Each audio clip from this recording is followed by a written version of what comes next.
Ukraine's army chief says Eastern Front has deteriorated significantly.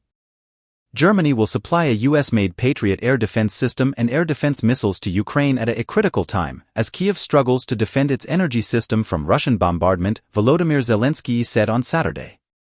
Zelensky said on the Telegram messaging app that he was grateful to Germany's Chancellor Olaf Scholz for the decision to supply an additional Patriot system and missiles for existing air defense systems. Later in his nightly video address, Zelensky indicated talks were underway on expanding the transfer of another air defense system, though German officials did not reference this in their remarks. We are also working with Germany on an additional IRIS-T system, which is also a strong air defense system, and on missiles for our existing air defense systems, Zelensky said in his video address. Olaf Scholz said on X in response to the announcement, "We stand steadfast on the side of Ukraine," adding that Zelensky had informed him in a telephone call on Saturday about massive Russian air attacks on civilian energy infrastructure. Germany's ambassador to Ukraine, Martin Jaeger, said on X, "Other international partners must follow quickly now." Ukraine's army chief said on Saturday the situation on the Eastern Front had worsened in recent days as Russia intensified its armored assaults and battles rage for control of a village west of the devastated city of Bakhmut. "The situation on the Eastern Front has deteriorated significantly in recent days," said Colonel Oleksandr Syrsky. More than 2 years since Russia's invasion reflected the grim mood in Kyiv as vital U.S. military aid that Kyiv expected to receive months ago remained stuck in Congress. Zelensky said in his evening address that the situation at the front, in some areas, is difficult. The U.S. House of Representatives will make a change in its schedule to consider legislation that supports Israel, House Majority Leader Steve Scalise said in a statement on Saturday.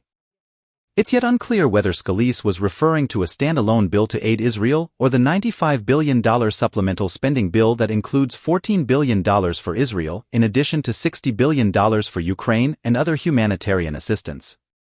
That package passed the Senate with 70% support in February but has been blocked in the House, whose Republican leaders will not call it up for a vote, largely because of their objection to further funding for Ukraine.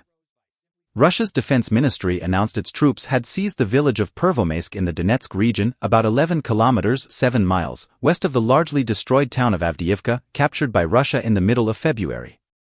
Ukraine did not confirm this, however. Its general staff said on Saturday evening that troops had repelled Russian attacks aimed at pushing them out of Pervomaisk and other villages nearby. Ukrainian prosecutors said Russia on Saturday launched airstrikes on villages in the Donetsk region, killing 3, including a 60-year-old man and a 66-year-old woman, and wounding 4. In the south, Russia accused Ukraine on Saturday of killing 10 by shelling the occupied town of Tokmak in the Zaporizhzhia region. Ukrainian authorities in Zaporizhzhia said Russia had struck the region more than 400 times in the past day, including from planes. Russia also said 1 man was killed by Ukrainian shelling of the occupied town of Oleshki in the southern Kherson region. Safety at the Russian-held Zaporizhzhia nuclear power plant in Ukraine remains precarious, but the shift to a cold shutdown of all 6 reactor units, completed on Saturday, is positive, the UN nuclear watchdog chief said in a statement. Drones attacked Zaporizhzhia, Europe's biggest nuclear power plant, on Sunday, hitting a reactor building in the worst such incident since November 2022, though nuclear safety was not compromised, the International Atomic Energy Agency has said. Moscow and Kyiv have repeatedly accused one another of targeting the plant since Russia seized it weeks after it invaded Ukraine. The London Metal Exchange on Saturday banned from its system Russian metal produced on or after April 13 to comply with new US and UK sanctions imposed for Russia's invasion of Ukraine. The sanctions aim to restrict revenues for Russia from the export of metal produced by companies such as Rusal and Nornickel that help to fund its military operations in Ukraine.